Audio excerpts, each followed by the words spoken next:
Bonsoir and bienvenue to everyone from across Quebec, Canada, and I hope the world. My name is Andrew Cadell, and I'm the president of the Task Force on Linguistic Policy. I'm speaking to you from the beautiful Lower St. Lawrence village of Kamouraska, in the home my great-grandparents, William Lemessurier and Emily Andrews Lemessurier, bought in 1884. It's my privilege to live here and serve on the Kamouraska Town Council, one of a select few Anglophones to ever do so. This event is called Your Rights Notwithstanding, and its focus is Section 33 of the Canadian Charter of Rights and Freedoms. It's groundbreaking, and that I believe this is the best group of people ever assembled to speak on this topic. A discussion that will be even more powerful and thought-provoking by your engagement, encouragement, and promotion. This is being recorded so it can be shared in the future. We have a historian who had a front row seat to the constitutional conferences in 1981 and 1982, an international law expert who brings experience and perspective to the file, a public figure who has fought Bill 21 in court for over half a decade, and three outstanding lawyers who each has an interest and a profound experience in the subject. What is our purpose this evening? Not unlike the assemblies of the polis in Greece, we're examining issues in the spirit of democracy so that every one of us has a perspective based on facts. And in this day of news manipulation and rampant speculation, facts are important. Our amphitheater is the internet, and each one of you has a valued voice and role. This is in keeping with the task force's mission. We want to ensure everyone in our community is well informed and engaged in the important conversations about political life. In our mind, no one, no matter their station in life, should be left out of the political dialogue. Ralph Nader, the crusading American lawyer, believed the most important job in a democracy was that of engaged citizen. Sir Wilfrid Laurier said, "The Constitution intends that the opinion of each person be freely expressed as it is held at the time of its expression. In other words, everyone's voice counts." That said, we can't condone bigotry or hateful rhetoric from any community. We have to counter those narrow-minded people who want to refight the battles of the past. And we must reach out to educate those who would believe in the stereotypes of Quebec, of the so-called two solitudes, which no longer exist. And I'd remind you that Rainer Maria Rilke's famous poem was, "Love consists of this, two solitudes that meet, protect, and greet each other." It is in that spirit that we in the task force have built our foundation on 4 pillars. Our first pillar is awareness. We seek to increase awareness of issues relating to public policy, notably language policy. Second, we believe any legislation that does not serve the public interest should be challenged in court. And that's why we are challenging Bill 96 in court and plan to plead or intervene at the Supreme Court in the Bill 21 case. Third, we want to change the narrative surrounding our community, breaking down the cliches and shibboleths. Fourth, as a grassroots organization, we seek collaboration from the 1.25 million members of our community, which stretches from Kuujjuaq in the north to Huntington in the south, from Pontiac in the west to Blanc-Sablon near the Newfoundland border and Labrador border in the east. From you, we've raised over $200,000 to keep the task force running and to challenge Bill 96 in court. Our purpose tonight falls under all 4 of our pillars, as it seeks to bring people together to understand the Notwithstanding Clause from a historical, political, and legal perspective.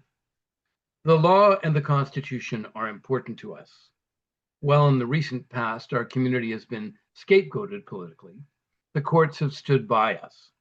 I think of Superior Court Judge Blanchard, who recognized in his judgment on Bill 21 the importance of our institutions and our history in building Quebec over 3 centuries. And most recently, the Appeal Court judgment on Bill 40 provided an even stronger definition of our community in that it reinforces again and again that our schools are, quote, under the management and control of the English-speaking community of Quebec. This evening, we will be talking about our supreme law, the Constitution, and the Charter of Rights and Freedoms. Although there will be some edifying and fascinating conversations, I hope in the interest of comprehension, we'll all be speaking in the language of the average Canadian. The evening will begin with our keynote speaker, author, journalist, historian, and former Commissioner of Official Languages, Graham Fraser, who will provide a historical perspective of the Notwithstanding Clause. After Graham, we will hear from Pearl Eliadis on the national and international implications of the clause.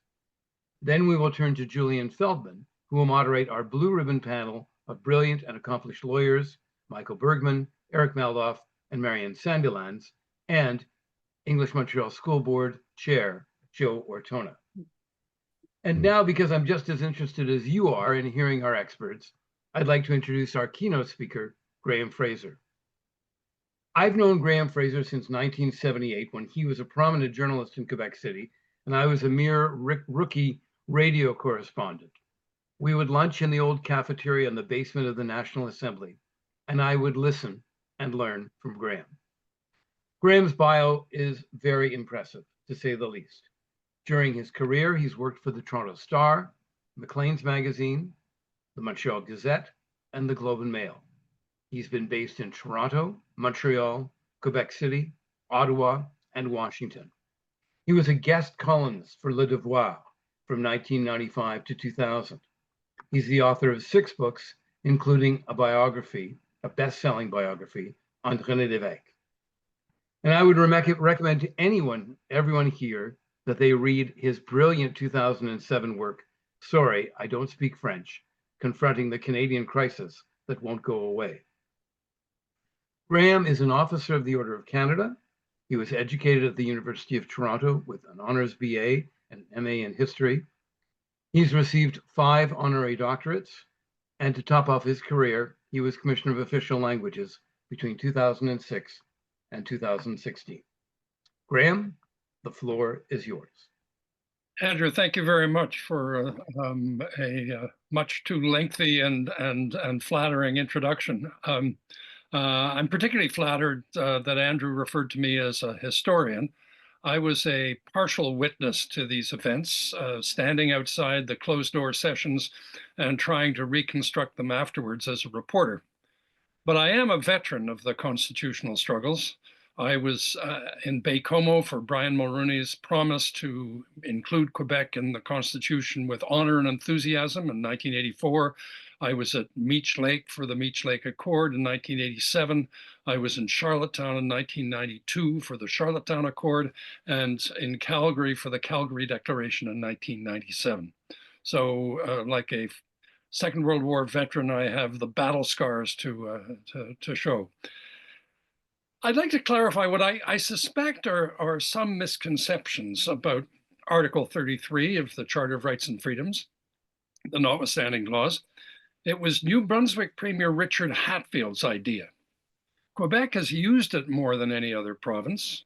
René Lévesque, in his anger about the outcome of the negotiations, included it in every piece of legislation passed in the rest of his mandate, but it was not Quebec's idea. The other provinces were very wary of a charter, seeing it as a threat to parliamentary supremacy, European in origin, and foreign to Canadian and British parliamentary traditions. The principal opposition to the charter and support for the Notwithstanding Clause came not from the Conservative premiers, but from Saskatchewan's New Democratic premier, Alan Blakeney. He was suspicious of the courts, seeing them as fundamentally reactionary and a potential challenge for any progressive government. Another element that tends to be forgotten, how unpopular the Notwithstanding Clause was. 15 years ago, Queen's University constitutional scholar Janet L. Hebert wrote, "The clause has become so unpopular that some perceive it to be largely irrelevant, if not rendered unconstitutional by convention.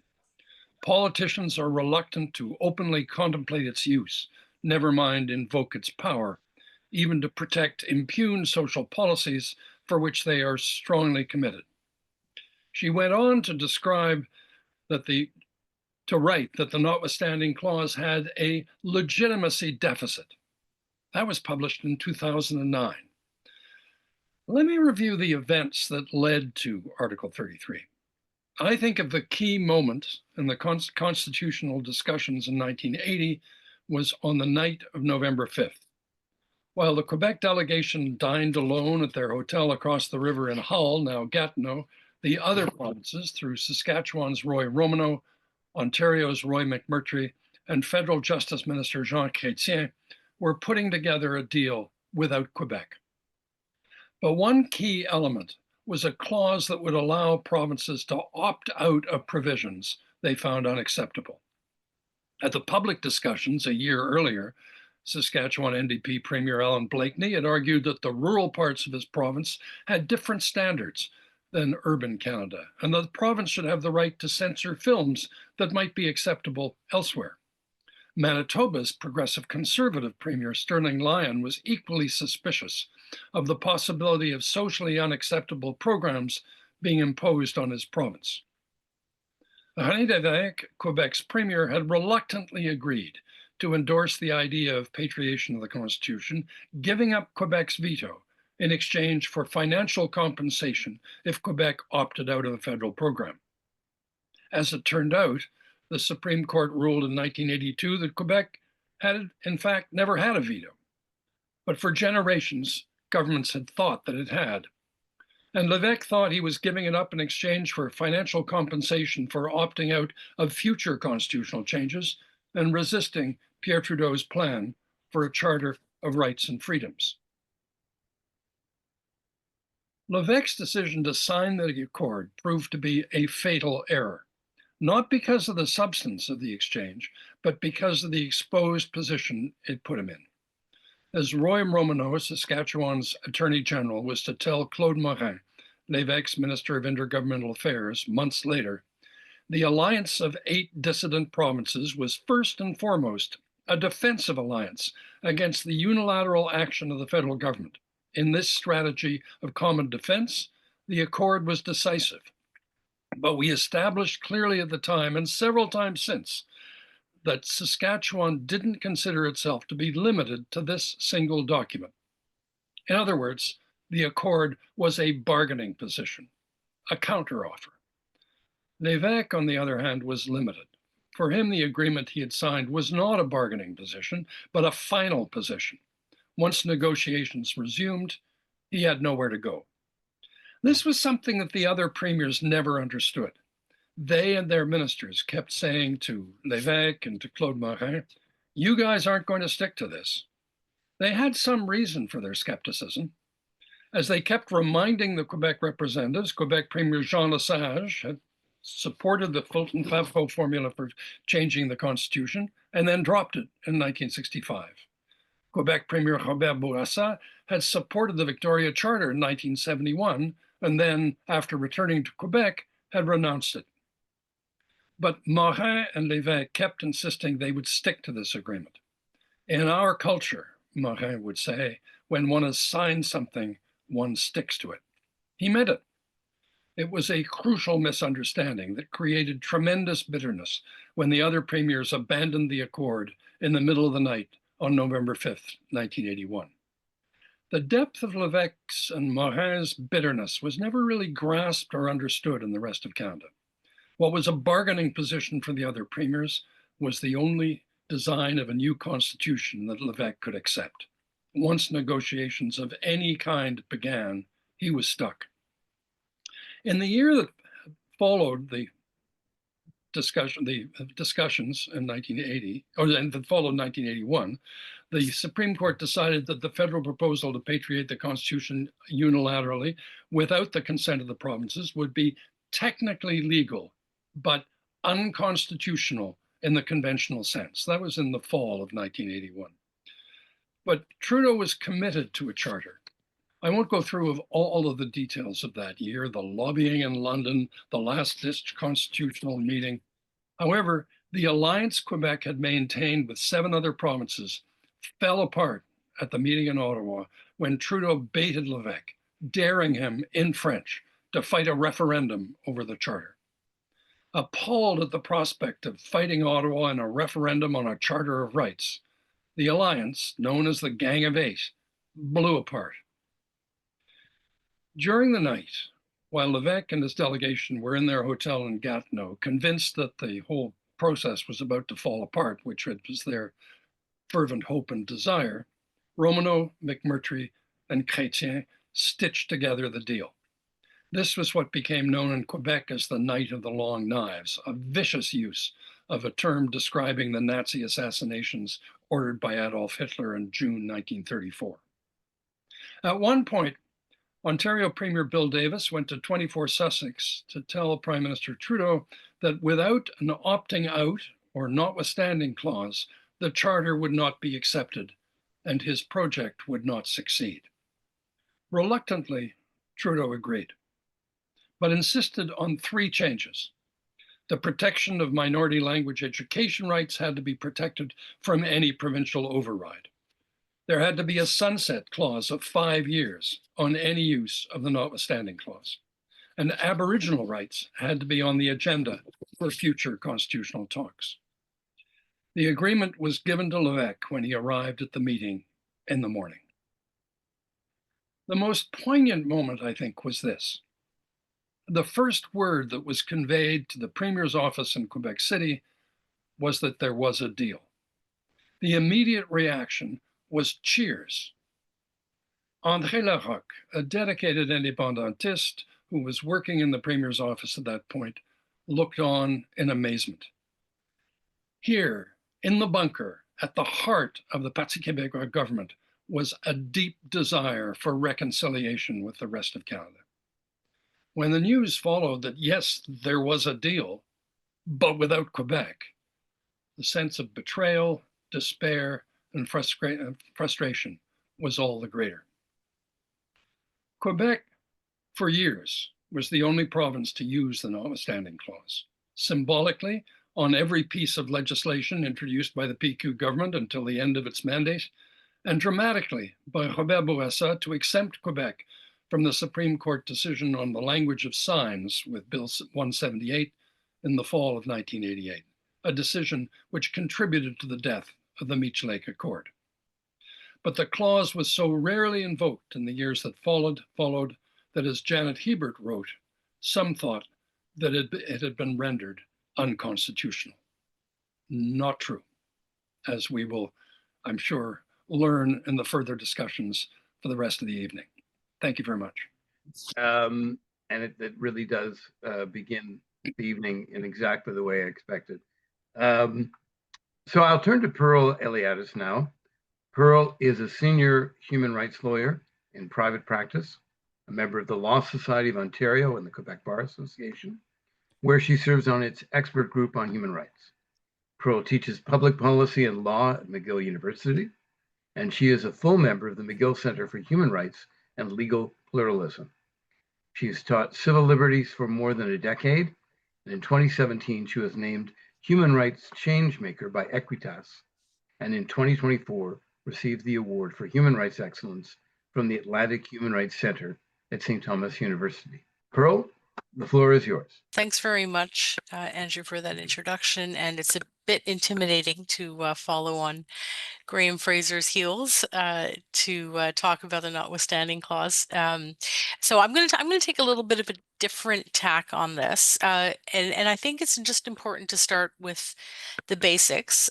Section 33 is a section of the Canadian Charter of Rights and Freedoms that provides that, and it's worth just taking a moment to hear what it says, that Parliament or the legislature of a province may expressly declare in an act of Parliament or the legislature, as the case may be, that an act or provision shall operate notwithstanding the Canadian Charter of Rights and Freedoms, and the specific sections that can be notwithstanded, if you will, are sections 2, the fundamental freedoms, and sections 7 to 15, which are the sections dealing with life, liberty, and security of the person, the right to be free from unreasonable search and seizure, the legal rights, like the right to be to be free from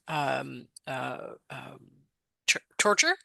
I think it's worth mentioning that when governments use the magic wand and wave it around and use the abracadabra words that invoke Section 33, you are invoking the entire range of these rights, including equality rights, the legal rights, as I said before, and a swath of rights that are always notwithstanded together and in unison.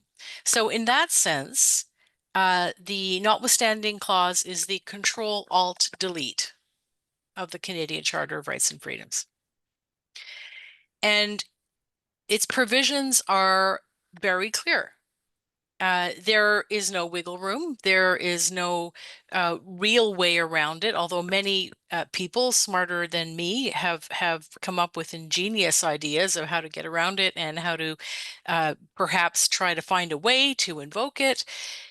Including through parts of the Canadian Charter that deal with remedies. So there's a part of the Charter that says that if your charter rights are violated, you're entitled to a remedy. This is a basic principle in law, in international law, and in domestic law. Where there's a right, there's a remedy. So the idea is, well, the notwithstanding clause doesn't apply to the remedies section, so maybe we can still somehow invoke it and at least get a declaration from the court that these violations of rights are very bad. So far, no single court has adopted that view.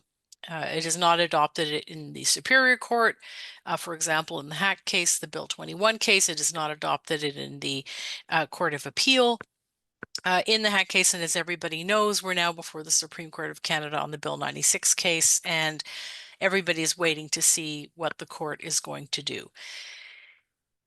It's always dangerous to look into a crystal ball and say what you think the court is going to say, but it is very clear that the language of Section 33 is very clear. And as Graham pointed out, this was a political deal. And this was a political deal that explicitly and expressly was intended to tie the hands of the courts. The Supreme Court of Canada interpreted Section 33, I think, for the first time in the Ford case in 1988, confirming that the clause derogating the derogation from these rights and freedoms, Section 33, only imposes conditions of form that are met as soon as the article or the paragraph of legislation being implemented is expressly mentioned. And the court said it is not the role of the court to demand that the legislator justify derogation. So we have very clear language from the Supreme Court very early on that this is, as I said before, a bit of a magical incantation. You wave this around, you hit Control-Alt-Delete, and those sections of the Canadian Charter, freedom of expression, the right to freedom of religion, the right to peaceful assembly, the right to freedom of association, and the rights that I mentioned earlier all disappear.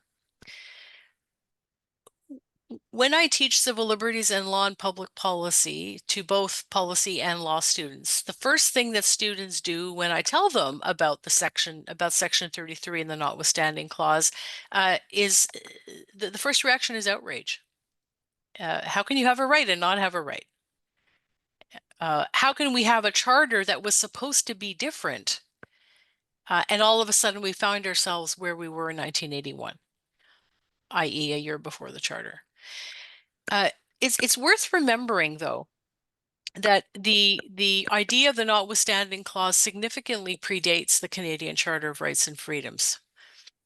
It is in the Canadian Bill of Rights, which was enacted by a Conservative government in 1960, and a version of it exists in all or almost all of the human rights laws that were enacted in Canada between 1962, starting in Ontario, right up to 1990, Manitoba, and then the human rights legislation in the territories. So our human rights history in Canada is actually has a pathway that predates the Canadian Charter of Rights and Freedoms, that actually had provisions in our human rights laws that said, by the way, all of these rights can be superseded if the other legislation that is being enacted and will potentially violate this human rights law specifically say that they operate despite or notwithstanding the human rights legislation, including, by the way, in the Quebec Charter of Human Rights and Freedoms.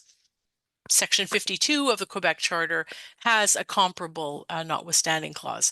That charter came into force in 1976, 6 years before the Canadian Charter of Rights and Freedoms.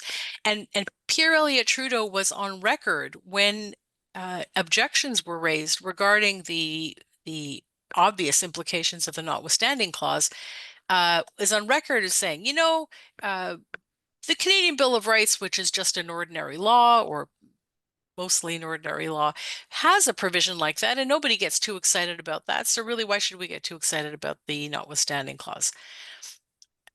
So I'm going to spend the next few minutes talking about why I think we should be excited about it. The Canadian Charter of Rights and Freedoms is an exceptional document. It's an important constitutional document. Other than health care, the Canadian Charter of Rights and Freedoms consistently polls as the most important Canadian thing that Canadians like. It is consistently identified as one of the highlights of Canadian values. But the notwithstanding clause is unique vis-a-vis the rest of the world.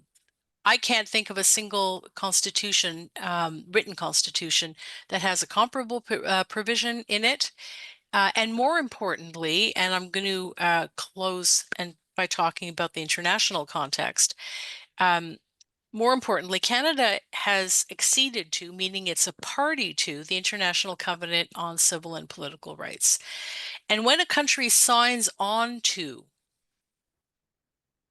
an international treaty like this, as we did in 1976, and Quebec actually ratified, and I'm saying ratified in quotations because that's the language that was used in the decree at the time. When you sign on to a treaty, what that means is that you are actually ceding your sovereignty. So when people talk about the sovereignty of Parliament, when people talk about the fact that Canada's constitution is in the spirit of the British Constitution, an unwritten constitution where things evolve and it's much more organic than, say, the continental tradition. One of the things that happens when you sign onto a treaty is you're saying, yes, of course we're sovereign, but we are agreeing that we are going to restrict ourselves as an international matter by respecting the rights and freedoms that are in the International Covenant on Civil and Political Rights. And those rights include most of the rights that are in the Canadian Charter of Rights and Freedoms. There was no comparable notwithstanding clause in the ICCPR. And importantly, Article 4 of the RCCPR says that the only time you can derogate from rights is in times of public emergency. Article 4 specifically states that state parties can only invoke their right to derogate from the rights in the ICCPR when it is strictly required by the exigencies of the situation. And we're talking national and public emergencies. For example, the pandemic. Right?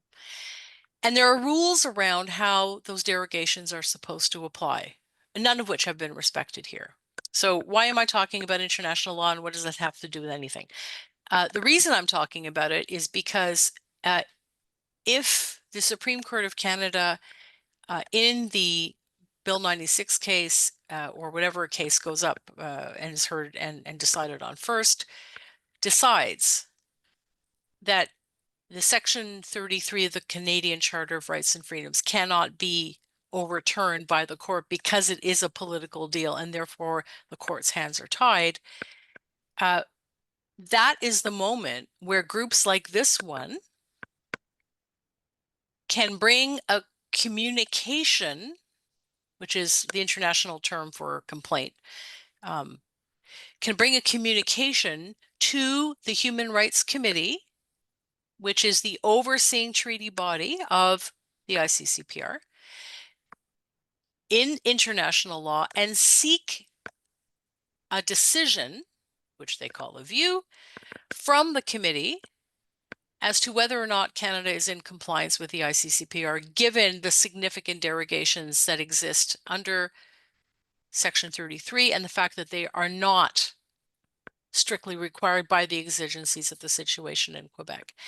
And in closing, I would say that governments, with a couple of notable exceptions, most recently the Harper government was one of them, but governments in Canada, on the whole, have paid attention to decisions and views from the Human Rights Committee because we are part of an international order. And there is no time, I think, that certainly I have lived through where the questions about the legitimacy of the international order have been so called into question. And I think this is, and I'm not just talking about Canada, of course, I'm also talking about the US and sort of broader appeals to populism, ignoring the courts, not paying attention to the rule of law. These are precisely the kinds of things that civil society organizations like this one should be paying attention to, getting people out and making sure that that popular support for these kinds of bills is present. The secession decision of the Supreme Court of Canada specifically talked about unwritten constitutional principles. It may well be that some criteria may be put around Section 33 in terms of an unwritten constitutional principle, but one of them is the protection of minority rights. And the international framework for human rights is very clear that even in the event of an international public or national emergency, the only thing you cannot derogate from, even in an emergency, are the equality and non-discrimination rights. And those are precisely the ones that are being violated by laws like Bill 96, Bill 21, and others. So I think there's a path forward. I think we do need to be paying attention to the international context, understanding that I think Canada holds itself out as a leader in the international context, holds itself out as a country that cares about international law. Thank you very much. Well, complicated subject, but you made it understandable, and some very, very interesting and very provocative comments. And I hope that will inspire our panel. It certainly did. I've taken copious notes. I found it fascinating. Thank you so much. So I'd like to turn to Julian Feldman and our panel.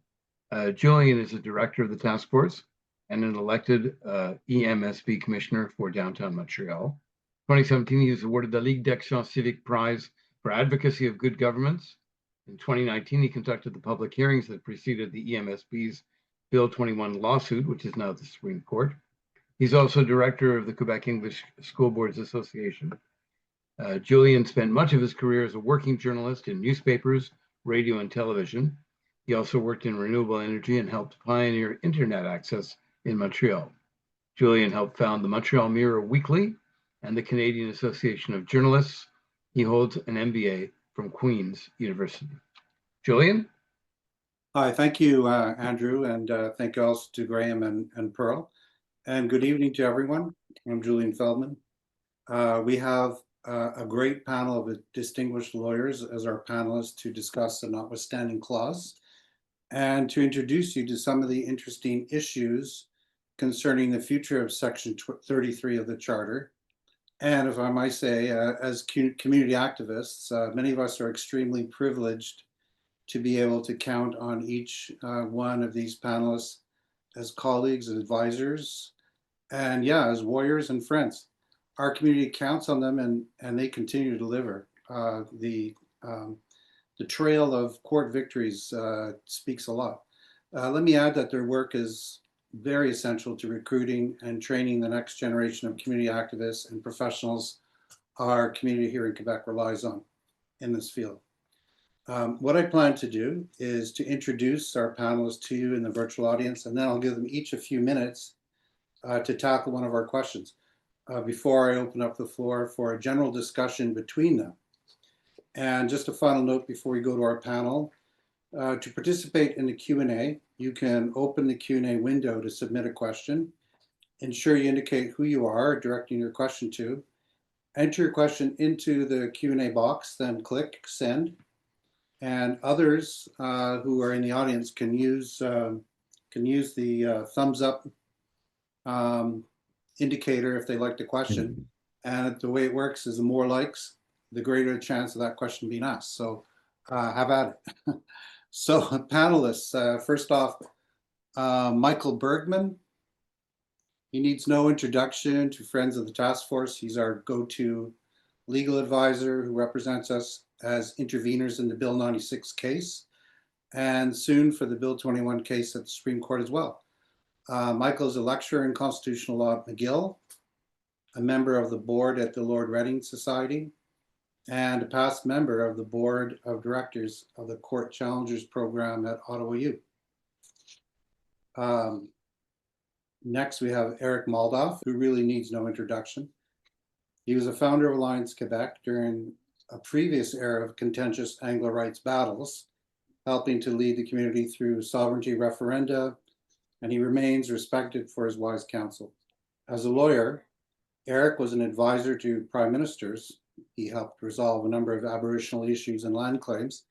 And as a community leader, Eric has contributed to many organizations, including the Council for Canadian Unity, the Canadian Jewish Congress, and he's also been active in leadership roles with the Canadian Institutes for Health Research, the McGill University Health Centre, and the Montreal Children's Hospital Foundation, and more recently, the Coalition for Quality Health and Social Services, a group very much involved in the Bill 96 debate.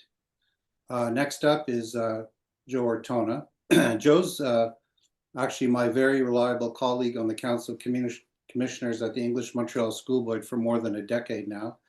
He's regularly in the media as our board chair, leading EMSB commissioners in our Section 23 charter challenges, and that covers Bill 21, Bill 40, and Bill 96. And let's be honest, he goes toe-to-toe with Premier Legault week by week. We're very proud of him. Joe's a lawyer who was first elected commissioner in 2014. He inherited the roles of vice chair and then chairman in 2020. Joe led the school system through the rockiest period in its history, and I would say in the last 200 years. And he was re-elected during COVID and once again during last fall's elections. Joe's also president of QESBA, the English School Boards Association. And finally, Marion Sandilands.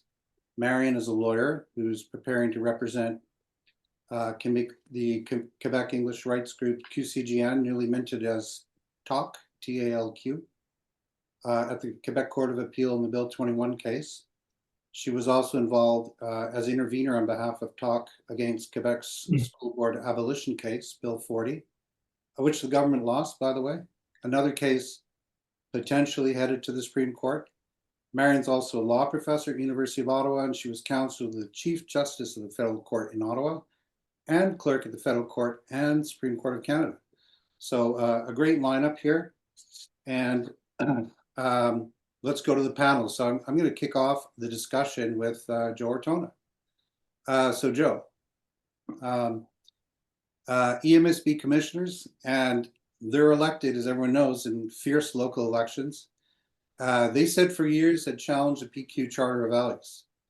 And maybe because linguistic minority school boards are exempt from Section 33, the Notwithstanding Clause, but still pursuing Bill 21 lawsuit. In 2019, it eventually came down to a raucous debate and council vote at our Council of Commissioners. And 5 years later, it's finally at the Supreme Court. Joe, can you take us inside the room and explain how it all came about? Boy, thank you for the question, Julian, and thank you for that very, very nice introduction.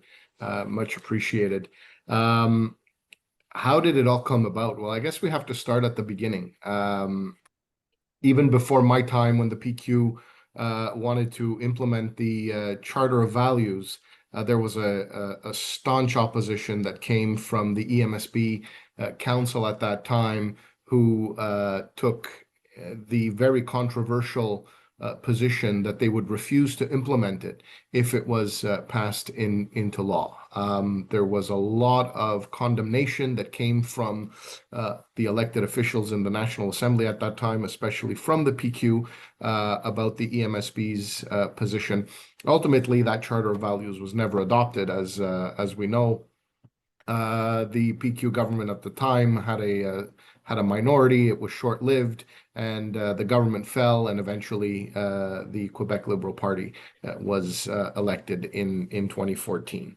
But in 2018, the CAQ came into power, and eventually we came to find out that something much similar to the PQ's Charter of Values, their laicity bill, was something that they intended to adopt.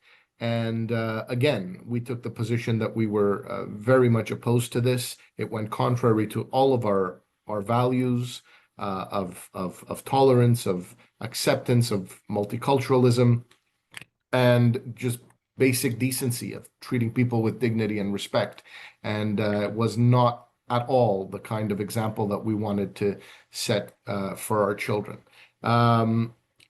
Unfortunately, this law was passed. The government never fell. The CAQ had a majority. And at that time, we were in a very difficult position. We had a government that said, that threatened to put any of the institutions under its control or under provincial jurisdiction, under trusteeship if they refused to implement the law.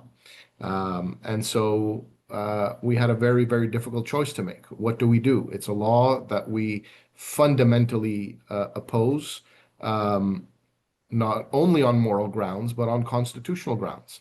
And so the Council of Commissioners came together, and after some heated debates, we decided that we had to challenge this law. And what opened the door to challenging this law, thankfully, is that Section 23, the minority language educational rights that give the English-speaking community in Quebec management and control of its institutions, of its schools, fell outside of the Notwithstanding Clause. And so while others might want to fight it on the grounds of freedom of religion or freedom of expression or any other freedoms, the discrimination based on gender, discrimination based on religion. Unfortunately, those are rights that can be overridden by the Notwithstanding Clause. And when we came together and we made those decisions that we were going to fight this, well, like any lawyer will tell you, when you fight something in court and you come up with a strategy, well, you then have to use any argument that you can to maximize your chances of winning. And so the EMSB is not only fighting Bill 21 on Section 23 grounds, we're also fighting it on Section 28 grounds, which are the gender equality provisions that are in the Charter that guarantees that all of the rights that are in the Charter apply equally to men and women, which also falls outside of the Notwithstanding Clause. And the interesting thing about Section 28 versus Section 23 is that if we are successful on Section 23 grounds, well, then English language school boards in Quebec would be exempt from this legislation. If we are successful on Section 28 grounds, this law will be struck down all across Quebec, not just for English language school boards. And so we decided that we were going to fight that, even though Section 28 fell outside of the realm of education. But because we believe in an open and tolerant Quebec, where everybody can be accepted and people can choose to practice whatever profession that they want to and not have to choose between their career or their conscience, for example. And so that children in the classroom, can look at a teacher and see a teacher who might wear a kippah or a turban or a headscarf and see themselves reflected, and say that they could be teachers themselves. Those are the message and the values that we wanted to stand up for. And Superior Court said that we were right to do so, and they struck it down on Section 23 grounds. That was a very happy day for us.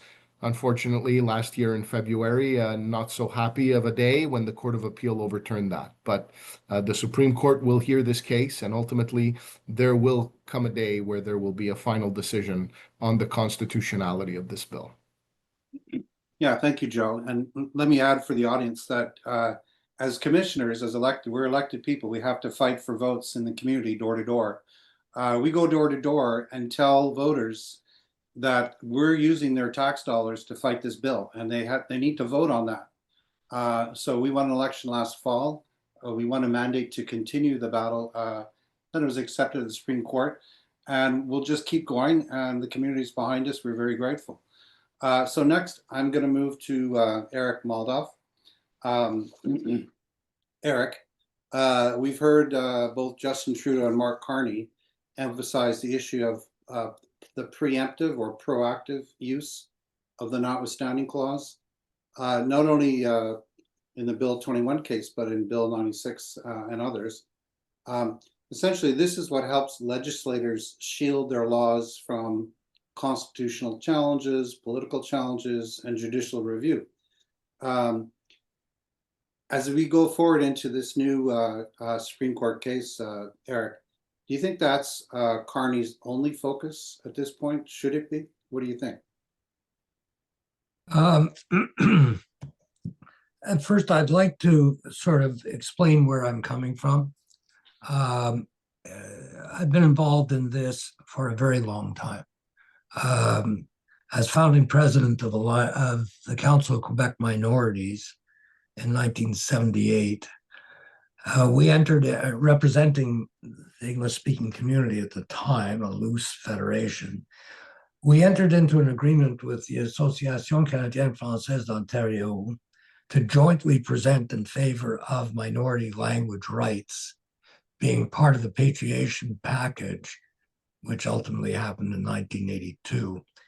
We appeared jointly before the parliamentary committee, Senate Parliamentary Committee on Patriation, to make the pitch, which was a very, very effective move, because never before had the French and English appeared before a government body in Ottawa pleading together for the same rights, which we got. I was involved after that, again, in the Blakey case, where we went to the Supreme Court and overturned the attempt to undo our right to bilingual access or right to use English in the courts and legislature of Quebec. From there, we set up Alliance Quebec, and we took the government on a signs case and took it all the way to the Supreme Court and won that case, which established the right to schools. We were party to the ESB case that went to, and I was president of the Alliance at the time, that, as you know, went to the Supreme Court and recognized the right to control, right to our school boards and the right to education in English.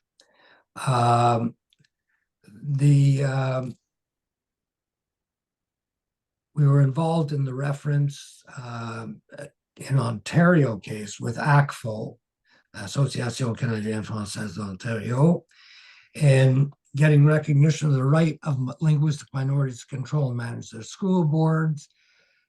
From there on to the Baudouin-Dobie Commission, which led to the Charlotte Town Accord, which then got us to Meech Lake Accord, where I was a constitutional advisor to Jean Chrétien throughout the piece and helped write the Clarity Act after that. I tell you all that because I've been in this for a very long time. The Notwithstanding Clause was a deep disappointment. So getting to substance, I think that we owe Graham and Pearl a great debt of gratitude for their presentations, which were superb. And I don't say that lightly. Looking at the situation now, we've got a rule of law problem here. And the Notwithstanding Clause in itself is an affront to the rule of law. It's the government's being able to say, with the stroke of a pen, your rights don't exist, we can do whatever we want. And we're seeing now in some legislation coming forward that we're seeing governments thinking in Canada that we should take or create a right for search and seizure without any warrant or anything. That's a recent bill just tabled. So there is a zeitgeist here which is moving in the direction against rights. And it makes all the more important that we be talking about rights. The courts have been intimidated by this to a considerable degree and have become increasingly deferential to what legislatures have to say. When the Notwithstanding Clause was brought in, the word from the premiers at the time was what Pearl said about the UN Declaration, that certain things would never happen, that that clause could only be used in a circumstance of urgency, emergency, special health crisis, whatever it was. That was the word. That has turned out to be absolutely wrong. And the provinces have gone out of their way to try to normalize the use of the Notwithstanding Clause so that people have been inoculated against its use.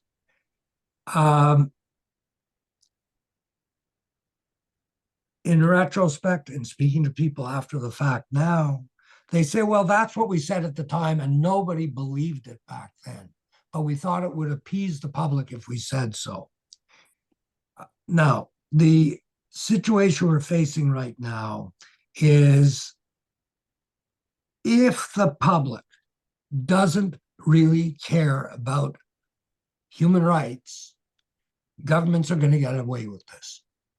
And somehow we've lost that. As Pearl said, we have to start to bring that back. We don't win without fighting this.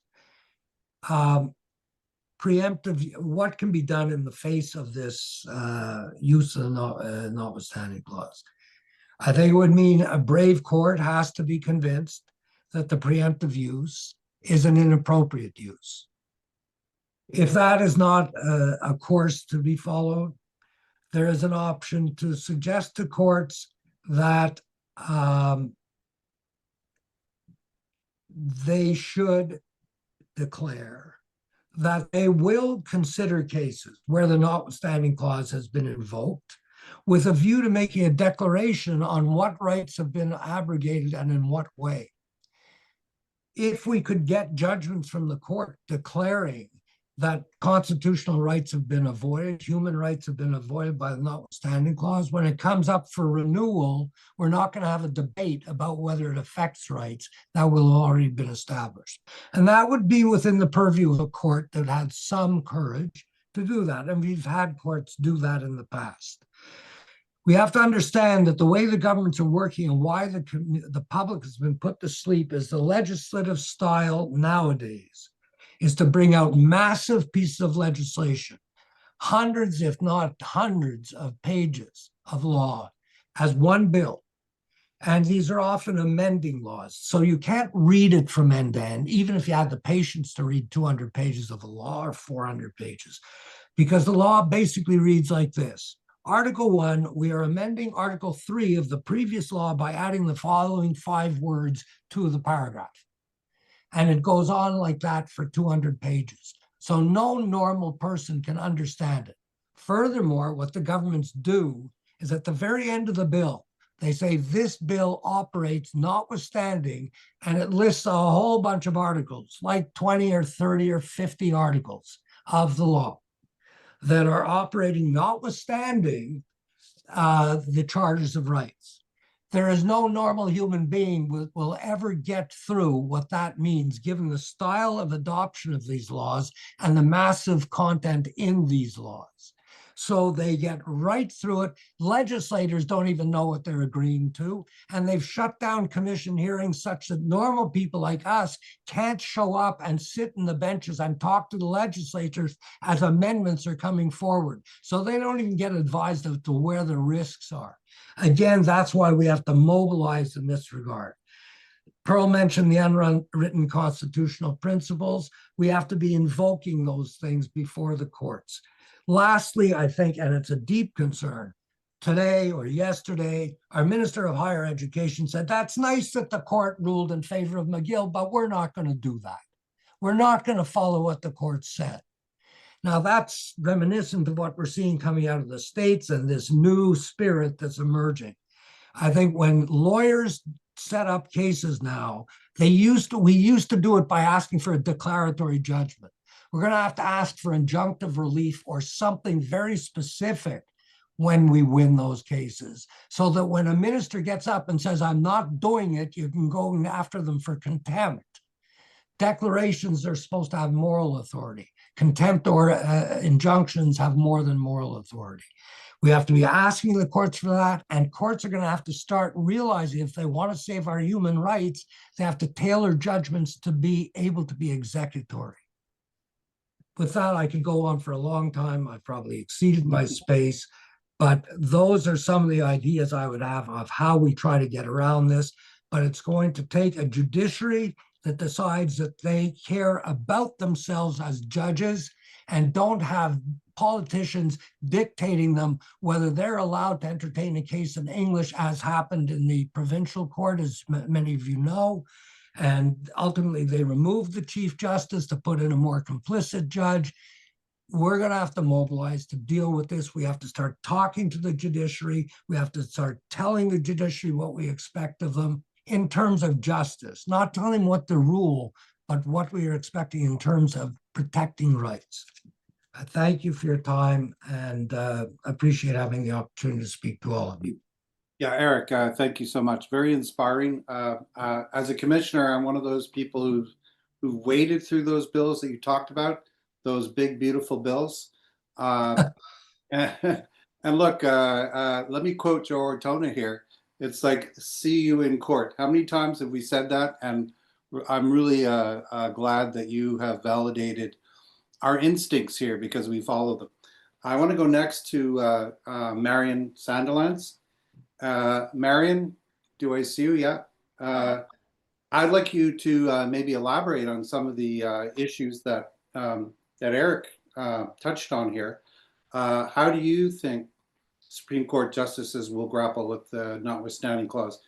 Well, given the previous judgments that acknowledged the overwhelming authority in favor of politicians, just as Eric just described, what exactly are the options available to the court? And let me remind people from your introduction that you actually worked at the federal court and the Supreme Court of Canada, so you have maybe a special insight.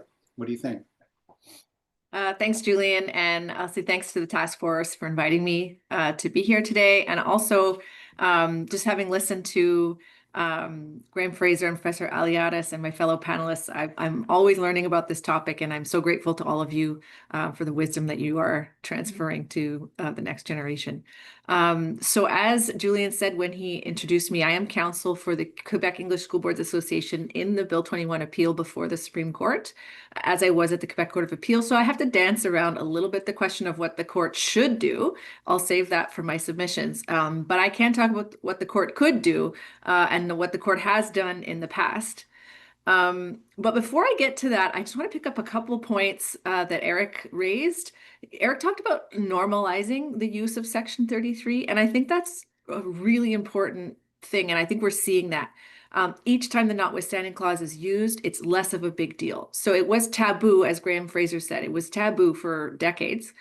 It was a big deal when it was used in 2019 in Bill 21. There were protests, it was big, right?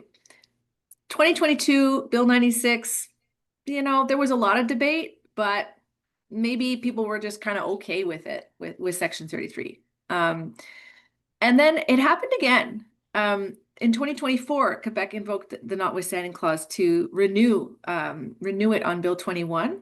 And I did not see much discussion in the media at all about that. And then there's actually a new bill that's before the National Assembly right now, Bill 94. And I'm guessing most people on this call haven't heard of this bill. I'll put a link in the chat after I'm done, but it's a bill that extends the provisions of Bill 21 further into school boards and school staff. And it invokes the notwithstanding clause again over large swaths of the Education Act. And again, I have not seen any discussion in the media about the use of the notwithstanding clause in Bill 94. So if you're looking for a cause, it's still, I think it's sitting right now at third reading in the legislature, and I think they've risen, but that is something that really should get more attention. Another point Eric talked about was if citizens don't care about rights, governments get away with this kind of thing. I think that's actually the most important thing that we should all take away from today. The buck doesn't stop at the court. The buck stops with citizens in this constitution. And and I think Pearl Eliade said this too, but there's really an important role for citizens in keeping governments in check on this. Really important. With all that said, I've been asked to talk about Bill 21, the Bill 21 appeal. I want to put the Bill 21 case in context. I've been thinking a lot about this, but I think it belongs in a family of cases, starting maybe with the patriation reference in 1981. Actually, this whole family of cases that I'm about to talk to, Graham Fraser and Pearl Eliade have already talked about. So the patriation reference being one, the Ford case in 1988 being another one, and the secession reference in 1998 being the third one. I think Bill 21 falls into that group of cases. The patriation reference is the one Graham Fraser had talked about. It was the question before the court there was basically, does Pierre Elliott Trudeau need provincial consent to patriate the Constitution? The Ford case was the one, I think Eric talked about this as well. Can Quebec use the Notwithstanding Clause preemptively on all of its legislation?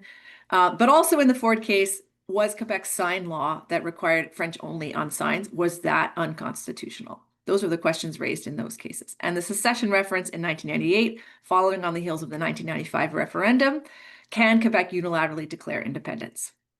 So those are big, important constitutional cases involving Quebec. I think Bill 21 is the next one in that line. It engages a very, very fundamental legal and constitutional and political issues all at once, and federalism, right? It's politics as well. Outside of, and I'm situated in Ottawa, so I hear a lot about the case from the outside Quebec crowd. They frame it mainly as a question of rights. But I think in Quebec, we know that the Notwithstanding Clause is also about federalism. There's something going on. Now, Bill 21 is going to arrive at the Supreme Court. Well, it's there now.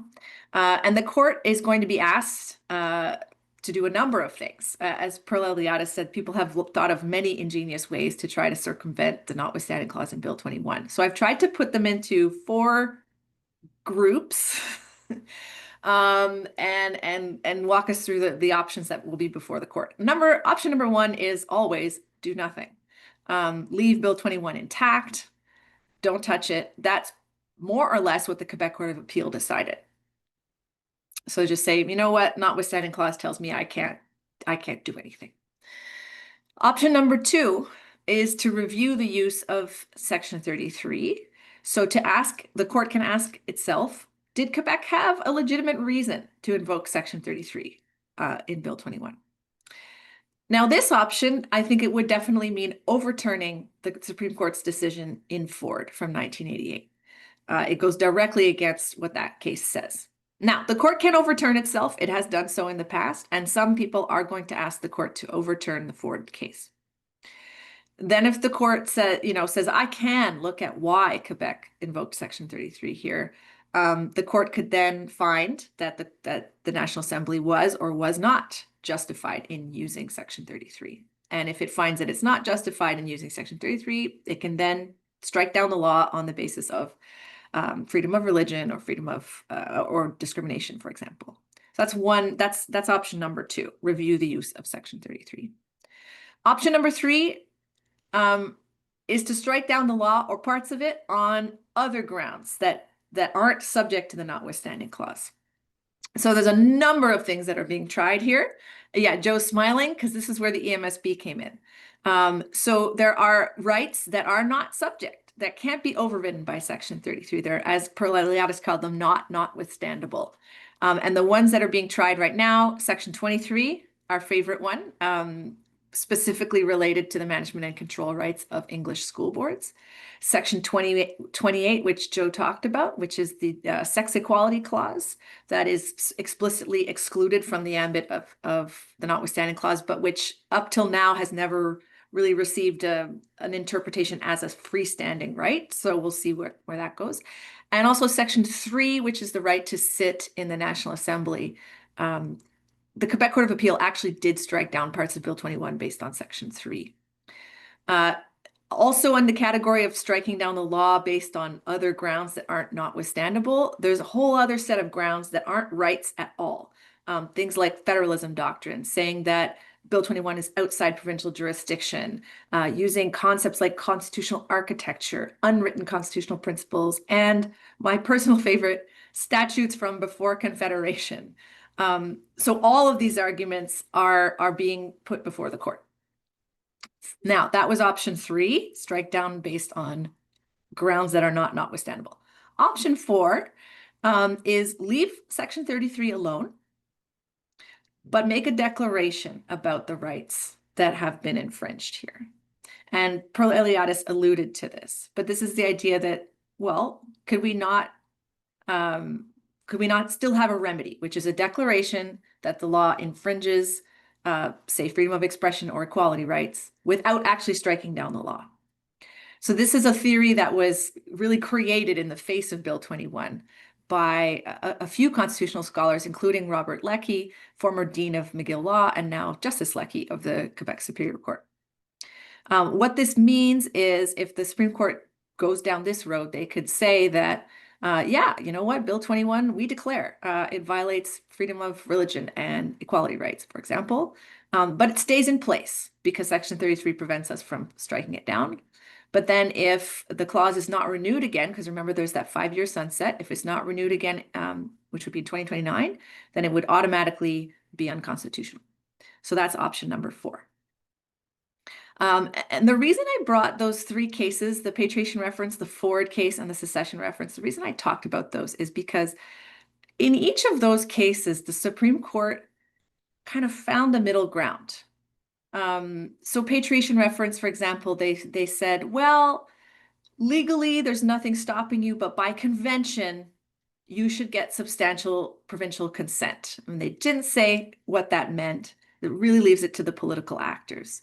Similarly, in Ford, they said, Quebec, you know, you can invoke the notwithstanding clause in that omnibus preemptive fashion. We're not going to ask why. But also, by the way, those provisions of the Charter of the French language are unconstitutional. And the secession reference, can Quebec secede unilaterally? The court said, if there's a clear majority on a clear question, that triggers a duty to negotiate. They didn't say what a clear majority was. They didn't say what a clear question was. So they left a lot to the political actors. So I think in each of these 3 cases, we see the Supreme Court sets the norm, but then steps back and leaves the rest up to the politicians. And because, you know, I think this is in this line, I think the Supreme Court might be looking for ways to do that here. Thanks, Marion. You know, let me say also that there are so many numbers of bills that many people who are new to the general topic get confused about what applies to what bill, what number, and so on. But let me tell the audience that the only way is to let your ear be practiced by listening to people who repeat these numbers and bills and you know, repeat them over and over and over again until it starts to sink in. That's the only way I've found to catch on to this these kinds of discussions. But it is important for the community to get involved, obviously. And with that said, I want to move on to Michael Bergman now. Michael is the task force legal advisor. He will be going to the court himself to represent us. And given all those options laid out by Marion in the Bill 21 case, let me ask you, Michael, how will the Bill 21 decision affect other cases? So we saw the different avenues the court could take, but what happens, you know, how might the jurisprudence created in the Bill 21 case, and we don't know the outcome yet, how could it affect other cases headed to the court? Bill 40, which is the attempt by Premier Legault to abolish school boards, the English school boards in particular. And what about Bill 96, the new Bill 101 on steroids? Michael, go for it. So let me first say that I was fascinated by all of the speakers this evening. What they've told the audience is important, serious, requires immediate and careful thought, and is of great value. But paradoxically, as much as I agree, I also disagree with everybody, just about. And why is that? So to answer your question, let's situate what is the core issue that is provoking all of these laws and the necessity of this seminar. And that is an unusual, new, but old phenomenon. We tend to speak of Francophone Quebec's concerns as being language, the French language, religion, the secularity, the laïcité of Quebec, and other points. This was valid as a debate, as a way of looking at the issues in the past. But I dare say today, the whole issues, all the issues, have come together in only one word: identity. All these laws are meant to protect the identity of French Quebec. And most Francophones, whatever they know or don't know about these laws, about notwithstanding, about anything else, they feel viscerally that their identity is either being diminished or under threat. And this is a problem now in presenting legal arguments before a court of law. Because the courts, particularly the Supreme Court, is, without saying it, supremely conscious of this identity problem. Every language case from Quebec since 1982 has the Supreme Court, and every other court for that matter, bending over backwards like a Cirque du Soleil act to say the French language needs protection. What we're doing, if we strike down, diminish, shave off a bit of the edges, bevel the corners, we're not taking away the understanding that French needs to be held in consideration as a threatened language in North America. That opens the door to another problem. If the Supreme Court were to strike down Bill 21 or Bill 96 and whatever other laws come out, Bill 94, I'm well aware of that bill also. And for that matter, Bill 84. 84. It's not 94, it's 84. Thank you for that. That probably, and I don't claim to be a very good prognosticator of future political events. There are other people here are better at that than me. But in my view, that will lead to a constitutional crisis that will call into question the nature of the Federation, its framework, and the place of Quebec within it. And that is a real, I believe, political concern. I also believe that despite all of the monographs, the essays, the speeches, the analyses by academics, by jurists and colleagues, most of which in reading are of great interest, at least to me, but for a layperson would put them to sleep after the first paragraph, even though it shouldn't, because it's of supreme importance. All the attempts to fiddle with the Notwithstanding Clause will likely fail. I believe it is more probable, but not certain. The Supreme Court will say, we already said our piece way back in 1988. It's invoked. It can be invoked prospectively, reactively, in advance, for no reason. Its only issue is a matter of form. And no court can look under the carpet or under the bed. It doesn't matter. That's what I think is the most likely outcome, despite the fact in Bill 21 there are innumerable attempts to intervene by diverse people, including the task force and Andrew Cadell himself, of which I am obviously the lawyer.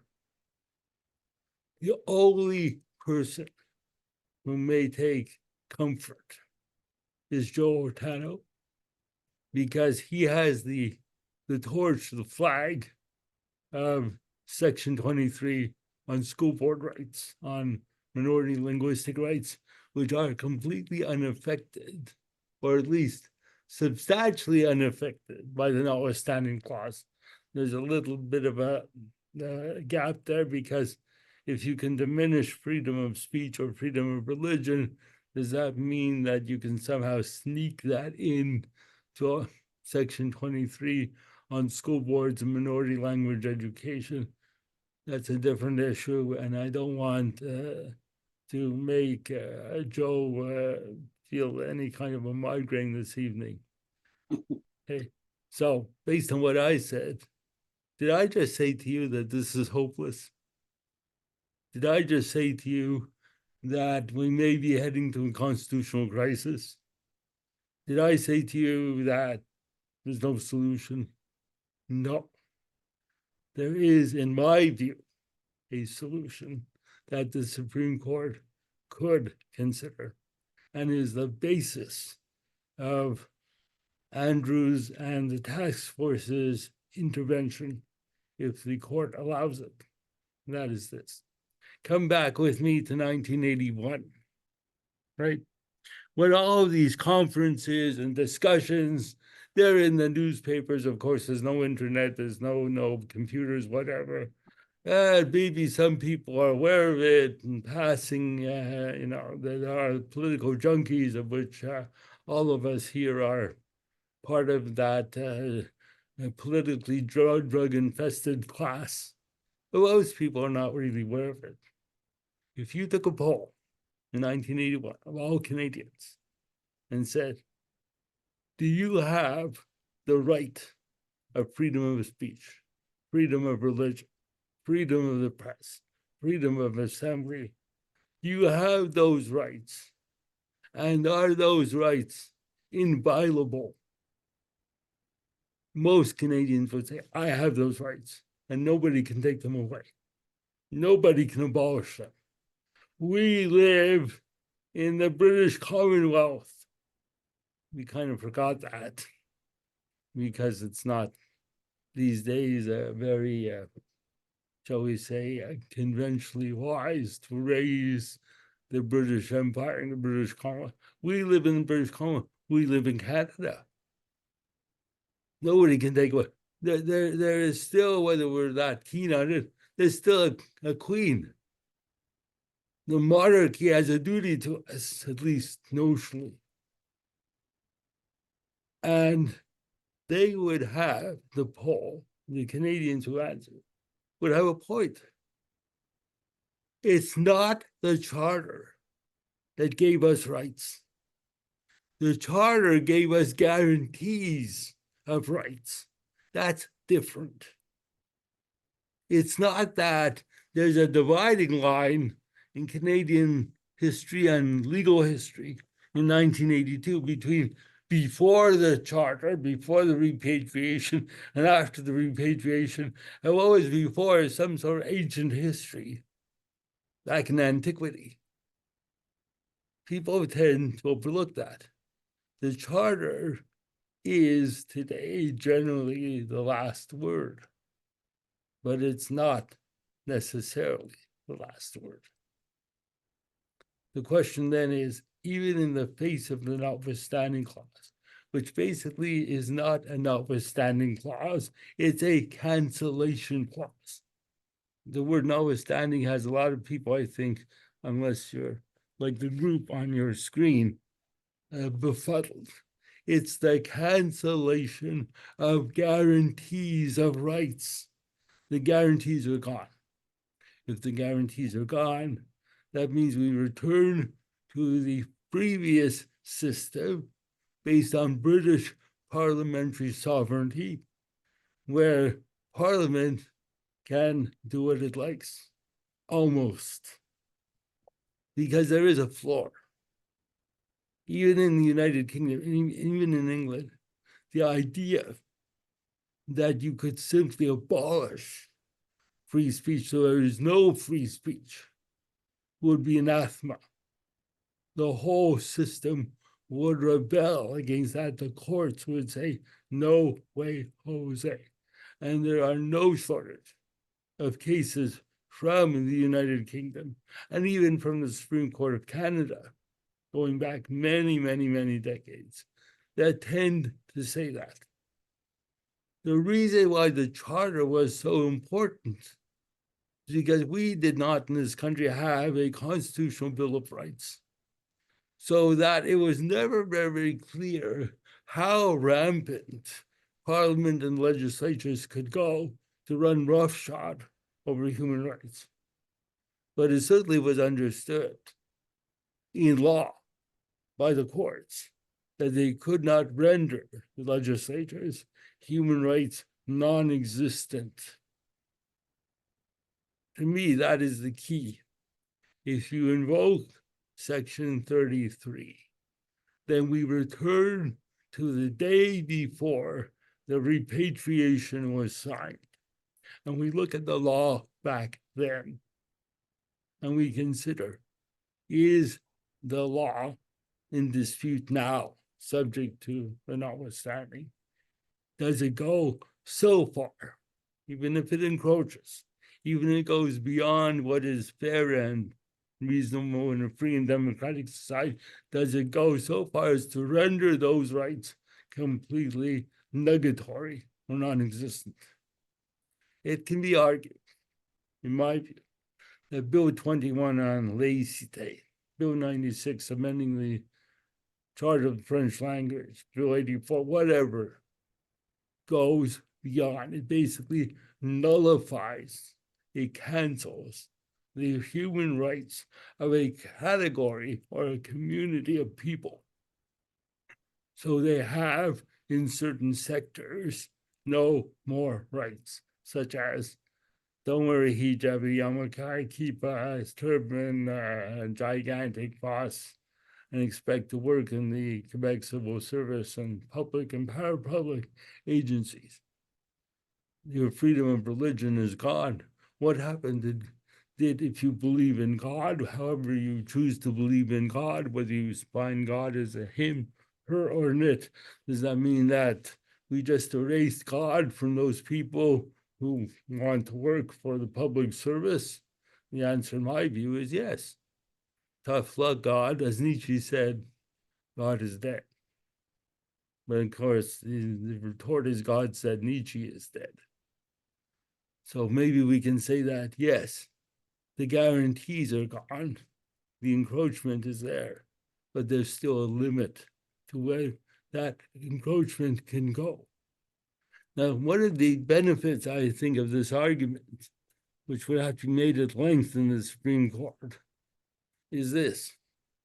It means that we're going back to the way things were for everybody, including Quebec, before the repatriation. And so politically, I believe it would not provoke a crisis because after all, Quebec did agree to Confederation. It did agree to the British North America Act, which is now called the Constitution Act 1867. This may be, and I will plead to the Supreme Court, the way to deal with this conundrum. We are in a watershed moment, first of all in the history of the world, for diverse other reasons that have nothing to do with Notwithstanding Clause. But we're in a watershed moment in this country. But what our federation is, and what our rights are, and our obligations, and the nature of the relationships between Canadians, between provinces, and most of all, once again, between Quebec and the rest of the country. And it doesn't matter if the CAQ government is presently seemingly sinking like a stone. This goes beyond the validity or the moral authority of one particular government or another, because it goes to an issue that is visceral to the majority of people in Quebec. We need, of course, constructive solutions. All of our efforts over many decades, and I point to Graham, I point to Eric in particular, now Joe, Andrew, Marion, Julian. We all know the story. We're all marching, hopefully together, with playing with the sword, with the placard, whatever metaphor you like. And then we turn around behind us and nobody's there. Tragically, in this country, we're very good at apathy. Tragic. Michael, So I will conclude on that note. no, yeah, Michael, I just wanted to say very sobering, very important words though, and I'm glad that you segued from the legal to the political. And let me say that in 2018, as Joe Ortona alluded to earlier, we looked around and there was only us commissioners to basically do what? There was nobody else. And that's one of the things that motivate us to we did public hearings. We wanted to make sure that the public was backing us. We spent public taxpayers' funds, and we're at the Supreme Court. If the commissioners had not acted, however, we would not be there. So listen, I want to move now to kind of a lightning round, and I'll go back to Joe. Panelists, if you want to intervene on the question, just raise your hand within the Zoom function there. But let me ask a question directly to Joe, and keep your answer, I think, really short, 30 seconds, 45 seconds, so that other people can intervene if they have a perspective on the question. And what I want to ask you, Joe, is that for the EMSB and for all English school boards, some of these questions, Section 23, even though it's Bill 21, winning a legal point on Section 23 really is existential for us. But I have to ask you, I mean, don't you ever worry, Joe, that the court challenges could backfire politically? And that when you oppose the laws, and we're reminded all the time, these are laws duly passed by the National Assembly of elected officials in Quebec. They're always pointing to us. They're saying we're radicals, etc. But do you ever worry that the English school boards will simply end up alienating the government or even public opinion?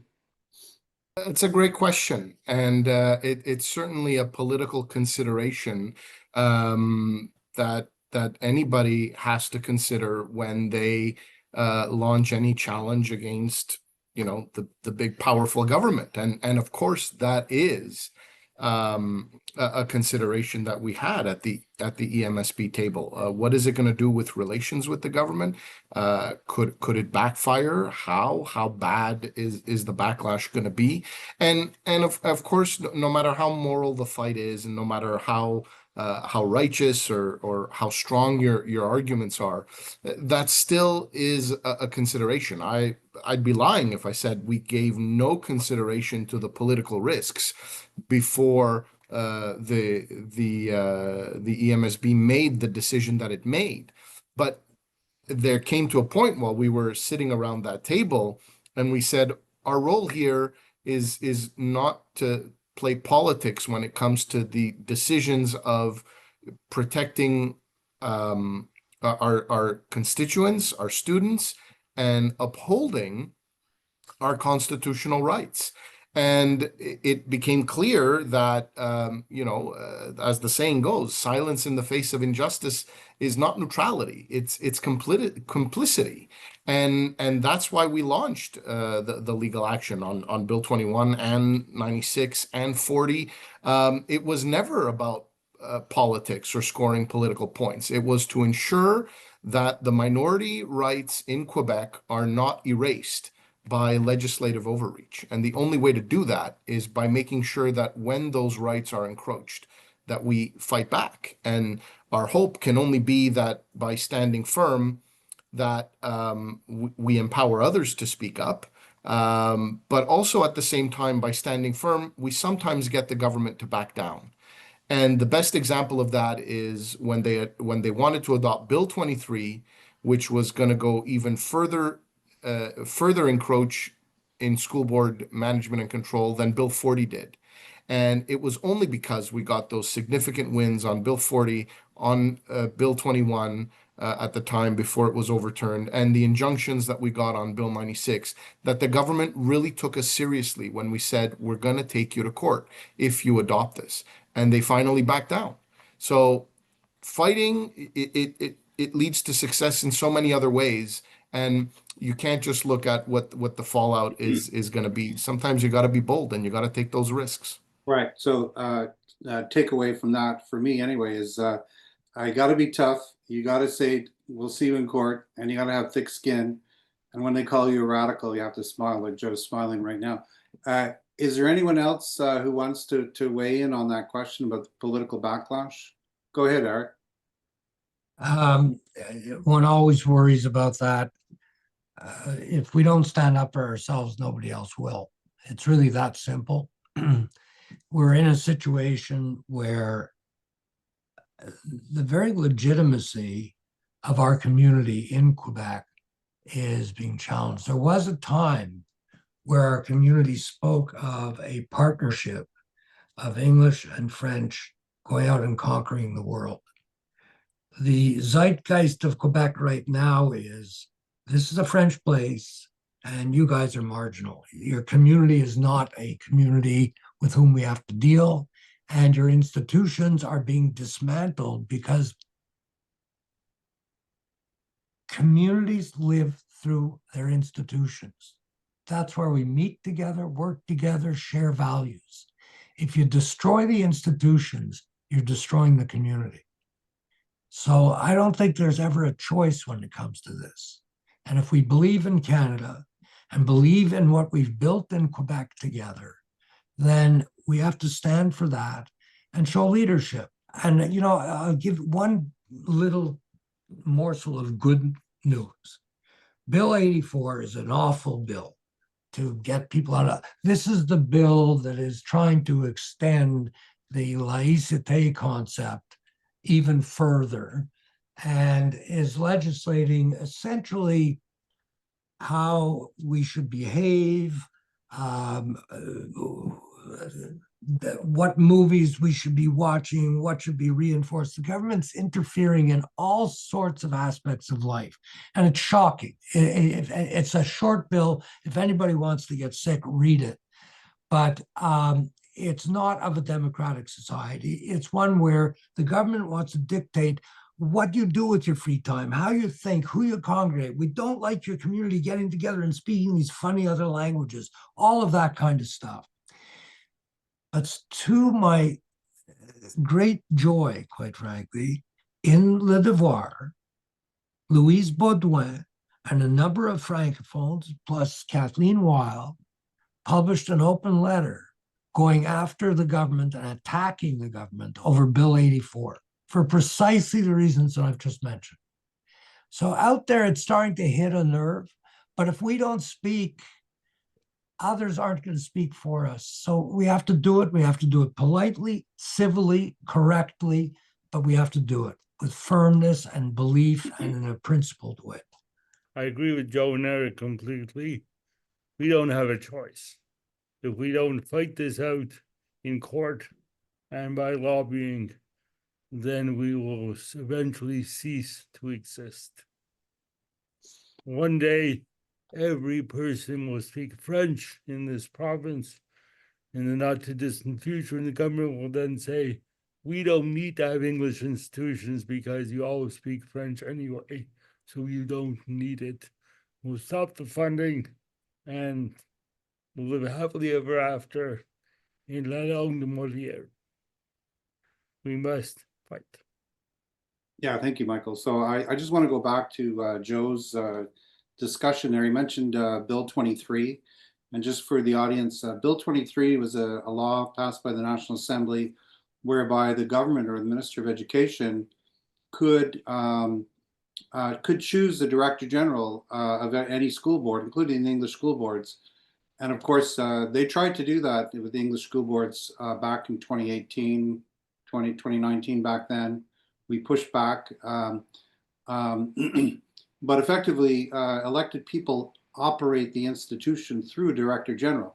So it would render elected people of school boards, it would render them powerless because our school boards would be run from the minister's office. He's already running 65 or 70 school boards directly from his office. It's turned into an awful mess. But let me move on quickly to Eric again. We're in the lightning round. So Eric, you know, some people have said that the section 33, even though we had a history lesson from Graham on how it came about, that what's transpired since then, a generation has passed. There's an quote unquote unintended consequence of the 1982 charter. Michael alluded to all the effects. We're now electing politicians apparently who on anything that moves them, any whim, they can just shut down debate on any contentious issue they feel like. It could erase rights. But let me ask you to look proactively. There's a potential PQ government coming in 18 to 24 months. What do you think of the possibilities that may arise then? I mean, they'll want to have their own kick at the can, right? Well, they want to have their own kick at the can. My feeling is that the mood is starting to change. I think Mr. Trump has been extraordinarily helpful in that regard.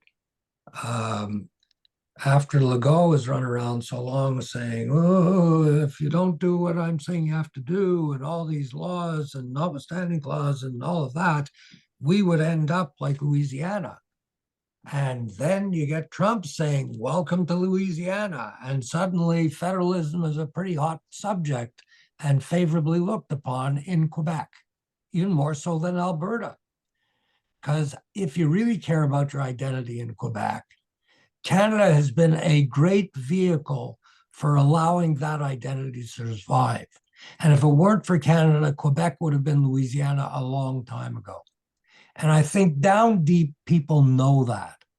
So we have to speak to people and give them the space to come around to their conclusions, but they're doing it. And Trump's heat is not going, he's only been there 4 months. We got almost 4 years to go of this. Okay, so I think the federal government's on this.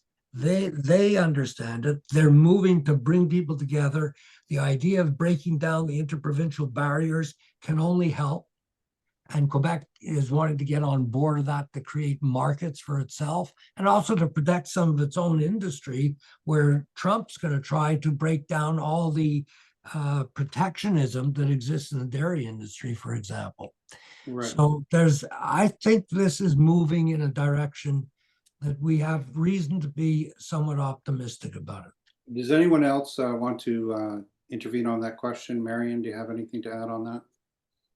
I mean, I'm nodding. I agree with you, Eric, that the last 5 or 6 months of Trump has really changed a lot of things in Canada. And I'm actually wondering if it's changing attitudes towards things like fundamental rights and, let's not do what happened down south. And this casual attitude about trampling rights. And I wonder if Canadians really are taking a second look at this. And I'm ever the optimist, and I'm always looking for, the glass half full. But I am seeing a huge opportunity here for Canadians to rally around things like, the Charter, fundamental rights, what makes us different from what's going on down there. And I see there's some questions, and I'm just going to address some of them as sort of like, okay, we say citizens should become active. Well, how? I think there's lots of ways how. I mean, everyone on this call is an example of an engaged citizen, but I think anyone can become an engaged citizen. Join civil society groups. You know what they are. Participate. Follow parliamentary things. Talk to your friends and family. Write letters to your MPs. there's lots of things if you start looking. And I do encourage everyone to activate themselves in their own way. Marion, if I could throw another question to you. What's going on in the world in ROC, in the ROC, rest of Canada, beyond the cases like Bill 21, Bill 40, Bill 96? Where is the notwithstanding clause cropping up? I've heard vaguely that it was used in Toronto, maybe Saskatchewan, but what's the mood out there and what's happening? So yeah, the world outside Quebec. I kind of straddle both worlds, and I talk with a lot of folks outside of Quebec who have no clue what's going on inside Quebec. So I'll bring the rest of Canada here. So the clause has been used about once a year, alternating between Quebec, Ontario, and Saskatchewan, actually. No other province in this I call it the new wave that started around 2018. No other province has used it. New Brunswick flirted with it, never actually passed legislation with it. Alberta, people think that Alberta's used it. They haven't, not in the new wave. Not since, I think they used it last in 2000. 3 times, well, one near miss in early in 2017 or 2018 around the City of Toronto election. It was never actually passed because some shenanigans happened with a court challenge and it wasn't actually needed. But Ontario has used it twice in this new age. Once on election financing legislation, which did go all the way up to the Supreme Court, but not on the issue of Section 33. And another time on right to strike. There was a teacher school educator strike, and they tried to use the notwithstanding clause to prevent the strike, and that blew up in their face in a big way. So that was an example where there was such a huge public backlash to that. That was in 2021 because the unions were mobilized and they actually threatened a general strike in Ontario over this use of Section 33. And within days, the Ontario government completely reversed course. And this actually happened, incidentally, during the hearing of the Bill 21 appeal at the Quebec Court of Appeal. So on Monday, we were telling the court, look, it's spreading. Look what's happening in Ontario. And then by Thursday, Ontario had completely reversed course. But that's an example, probably the best example of how citizen engagement can check a government who is using it improperly. So I really bring that one to your attention. Another one that is worth talking about is Saskatchewan. They used it to make a policy into a law about kids and using their preferred pronouns without parental consent. So this is hot stuff in Saskatchewan. And that case is also working its way up to the Supreme Court, by the way. So anyone watching Bill 21 should be watching the Saskatchewan case. It's called You Are Pride. And the King's Bench in Saskatchewan actually did go with my option number 4, which was the court said I can make a declaration without striking down the law. That decision, they didn't actually make any declaration. They didn't make any findings of charter breach, but that decision that I can do that has been appealed and is currently before the Court of Appeals Saskatchewan and probably will come to the Supreme Court. I wonder if it will be paired with Bill 21. So watch that. A final thing I want to talk about outside Quebec is a new bill that's been introduced from the Senate a couple weeks ago by Senator Harder. It's called Bill 218. It was introduced on the very first day back with the new parliament. And it's a bill to actually add restrictions to a federal parliament use of Section 33. Federal parliament has never actually invoked Section 33, but there's a sense that this might be coming, maybe not with this government, but a government of a different color might use it. And so he's suggesting a bill that Parliament would actually self-regulate or self-restrict its use of Section 33, adding in safeguards, things like will not use it preemptively, will only use it after full debate, no time allocation, and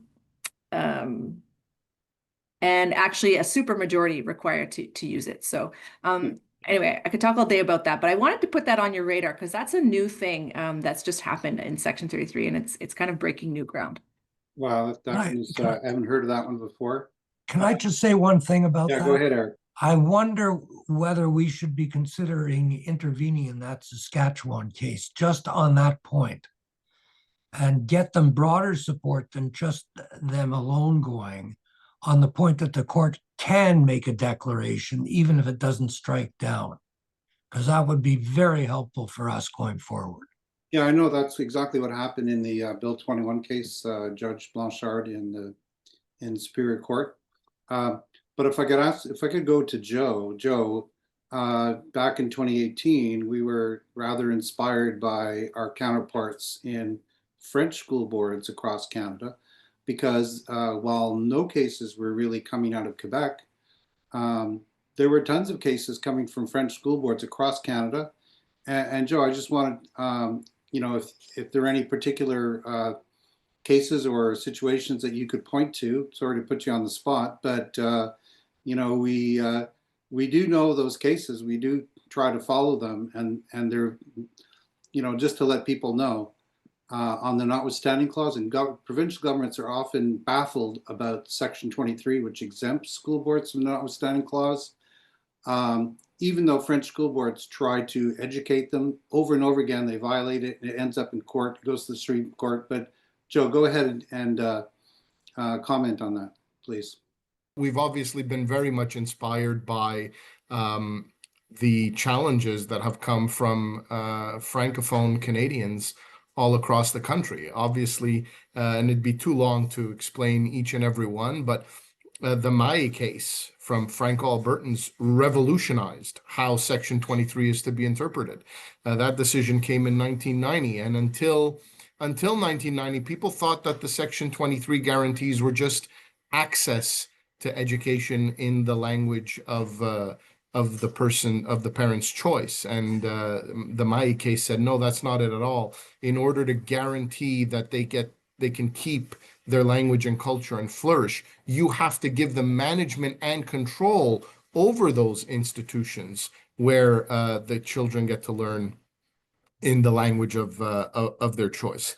There was the recent decision in BC, Conseil scolaire de la francophone de la Colombie-Britannique against British Columbia, that again went even further than Maé. And essentially, if I could sum it up in a sentence, said, look, Maé is a floor, not a ceiling of what the guaranteed constitutional rights that the linguistic minority has.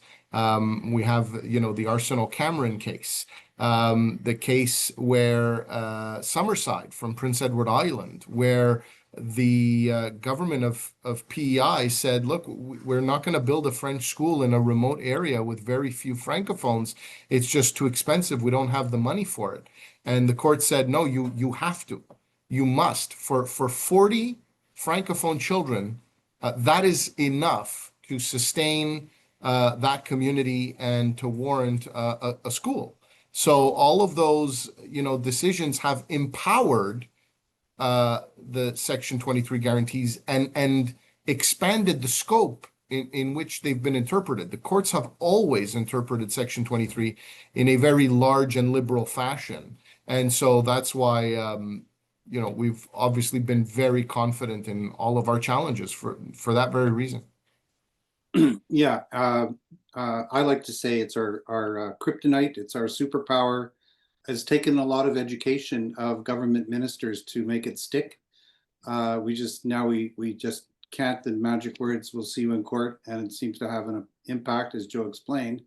But I would like to go to Michael again. And Michael, there's nothing in the charter that says how Section 33 should be used, except perhaps for Section 23 that applies to English school boards or French school boards outside Quebec, where it says you can't use a notwithstanding clause, which they also dispute and contest. But I'm just wondering what's your perspective, Michael, on whether there's any lifeline at all for judges. I know you touched on that earlier, but for non-lawyer, I've studied constitutional law at University of Montreal, but in my classes, I could give you the name of the profs. I'm sure you all know them. They all insisted that POG, P-O-G-G, peace, order, and good government, is the guarantee that the court always refers to, because it's kind of the foundation of our system of government in Canada. But very quickly, Michael, my question is there a lifeline that the judges can resort to? Maybe it's in peace, order, and good government, because you seem to think that our governments are throwing that out, peace, order, and good government.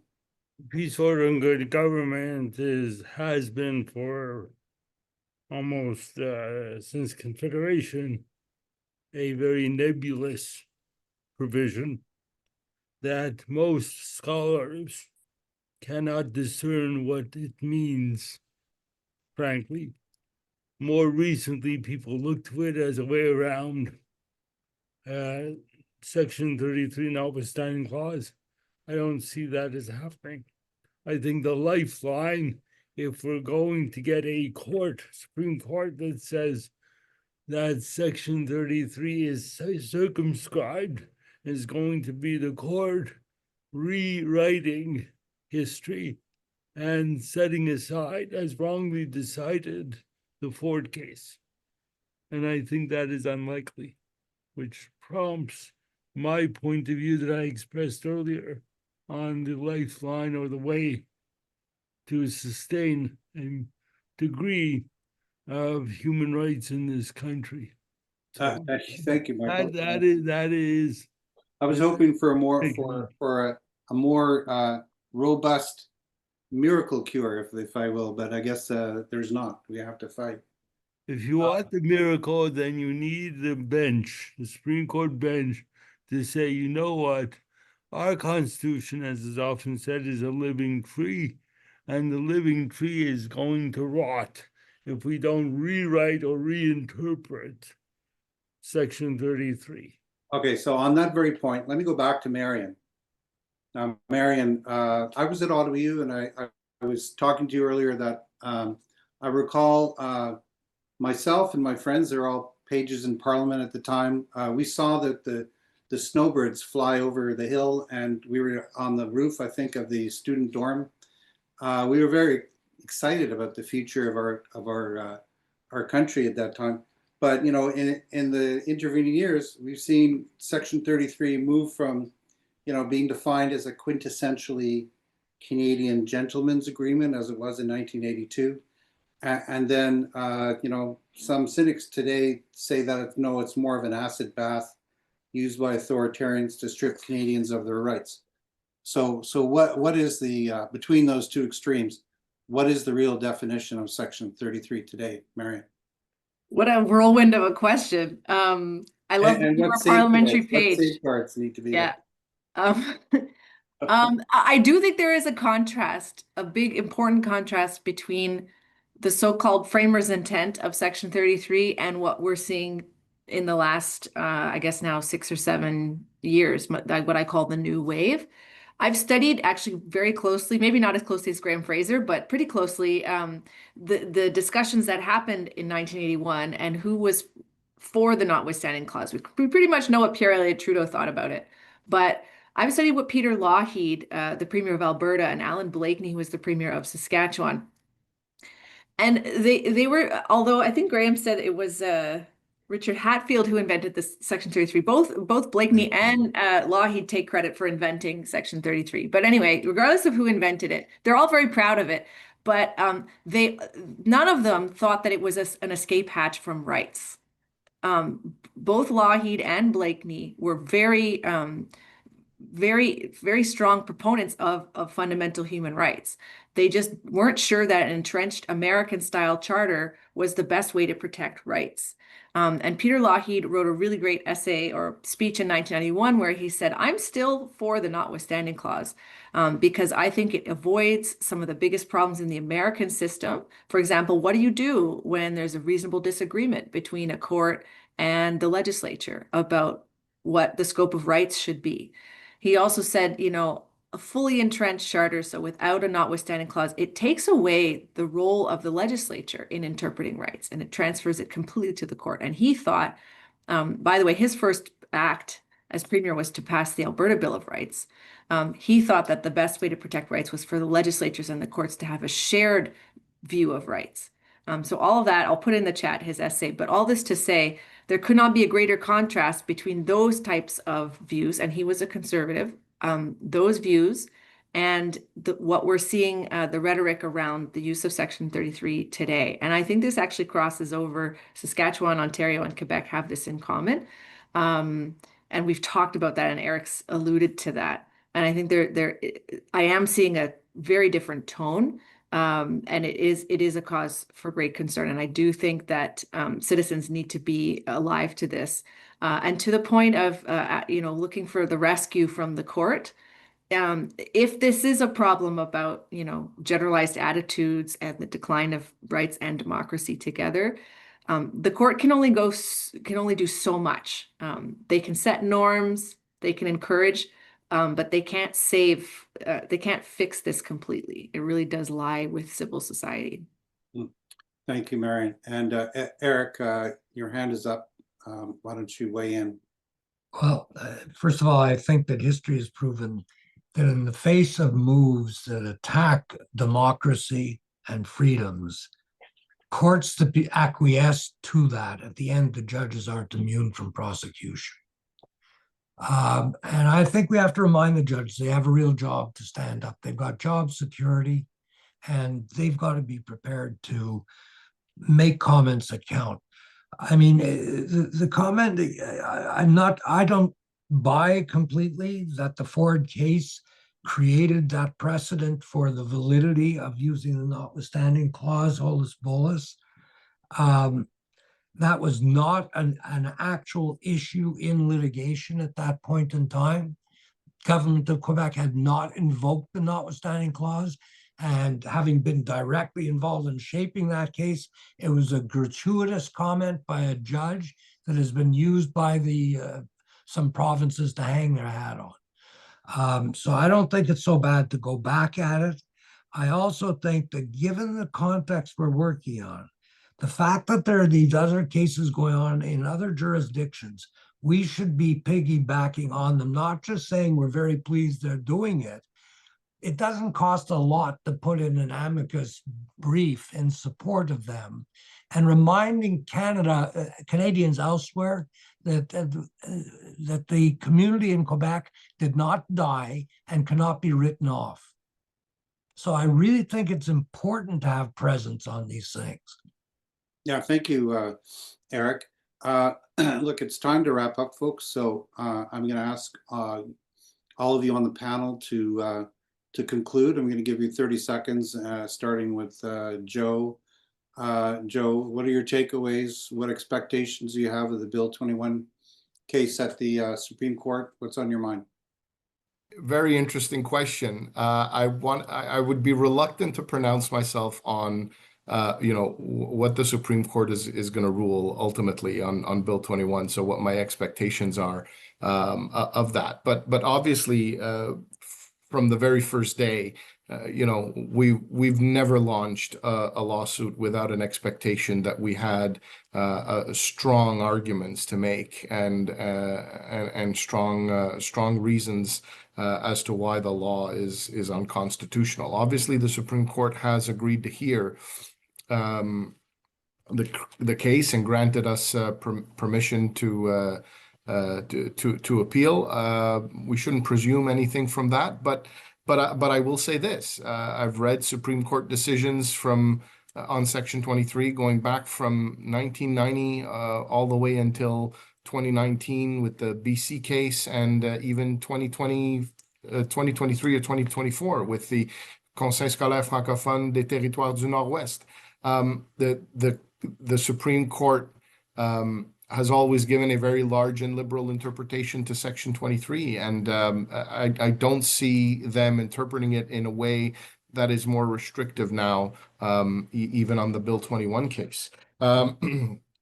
Where it comes to Section 28, because of the gender equality provisions in Section 15 exist, and again, very few times has the notwithstanding clause ever been invoked, there's very little jurisprudence on Section 28. So the gender equality provisions that fall outside the notwithstanding clause have never, has never really been challenged. And so how broadly that should be interpreted.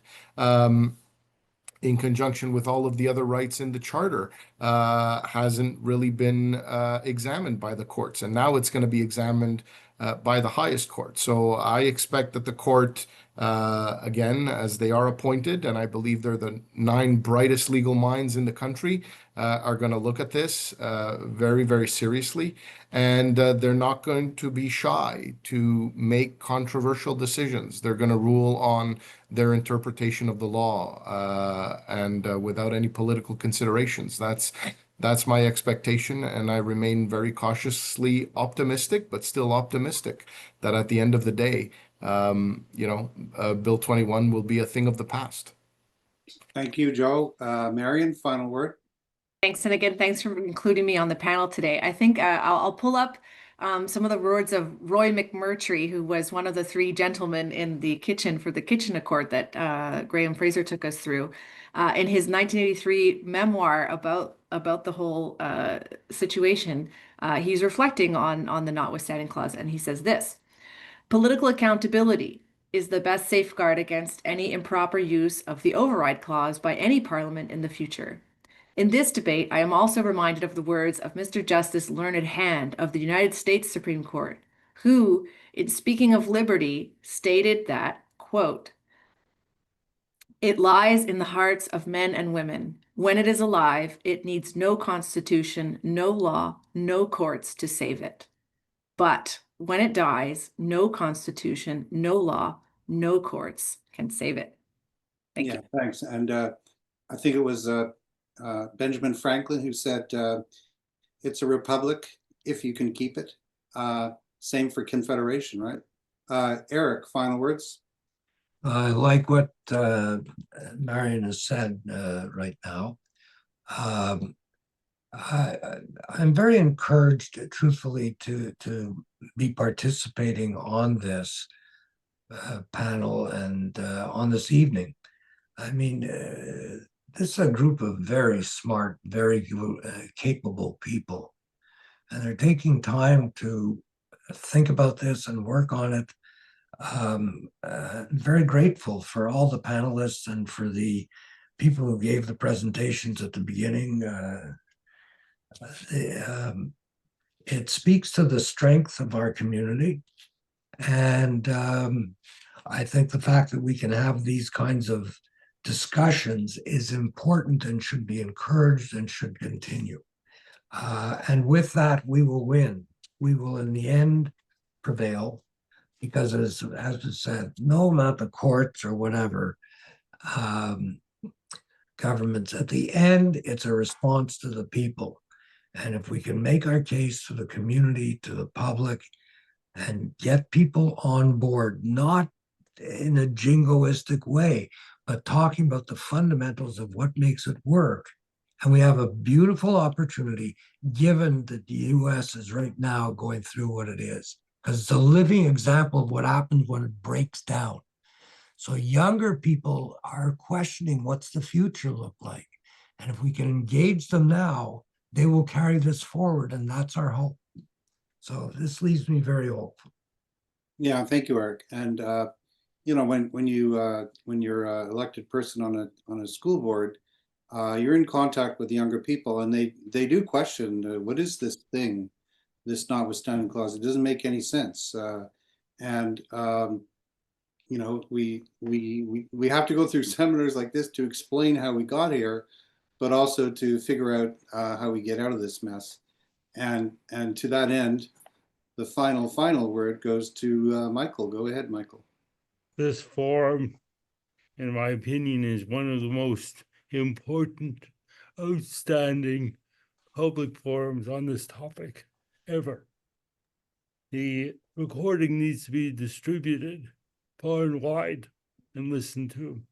And I recommend there be a written transcript also, because rare has been the discussion in this way that the average person can understand easily. Those are my thoughts. Well, thank you, Michael, and thank you to all the panelists, to Eric, Marion, Michael, thank you, and to Joe. And let me apologize actually to the audience that there was a lot of technical stuff thrown around, but let this be the opening part of conversation. And our hope at the task force, I think, is to be open to the community and let the community be involved and learn these things, but at a more pedestrian level where we can have a real conversation. And so with that, thank you very much. This was indeed a great honor for me to moderate. And good evening to everybody in the audience. And with that, I hand things over to Andrew. Just Pearl and Graham did a great job. Yes, they did. So thanks, Julian, and to everyone who participated tonight, the speakers, the panelists, you, the audience, and especially Dale Weber and Shane Phillips, who were the behind-the-scenes organizers and technicians. I began this evening by invoking the spirit of the polis and participatory democracy and offering that this was a groundbreaking event. On neither count did it disappoint. It was proof of the validity of our cause and the thirst for understanding and knowledge that so many people participated. And I'm sure that in the future, there'll be more that will watch this. It was a privilege to bring you all together to hear such a prominent group of experts. The task force will be doing more of this in the future, offering expert analysis of critical issues affecting our community and getting out to meet you wherever you live. In response to the concern about the normalization of the Notwithstanding Clause and Eric's passionate plea in light of governmental steamrolling of legislation for a judiciary that cares about being just judges. And yes, we need to reach out across the country. As Marion said, we need to make the public acutely aware of these threats to our democracy and emphasize political accountability. As a grassroots organization, that's who we are and what we try to do. If you want us to meet you wherever you are, just send us an invitation. And I think every community organization, I talk about every community organization in Quebec, and we know who they are, we need to work together. We only exist, the task force only exists because the community supports us. So please spread the word. Look at our website, www.thetaskforce.ca. There you can sign up to be one of our several thousand members. We'll continue to provide more information on our own challenge to the Notwithstanding Clause as an intervener at the Supreme Court and our own challenge to Bill 96. We'll also ensure you're kept aware of our next steps in opposing mean-spirited laws and reinforcing the morale and spirit of our community. Our community is one that boasts a heritage of several hundreds of years as builders, entrepreneurs, scientists, educators, professionals, and people from all walks of life. A community that has made an enormous contribution to Canada and Quebec, the country's largest bilingual community, a rainbow of people from across the world with a great future. Des Québécois fiers de qui ont de quoi être fiers. Et nous sommes ici pour rester. Proud Quebecers with much to be proud about, here to stay. Merci et bonsoir. Thank you and good night.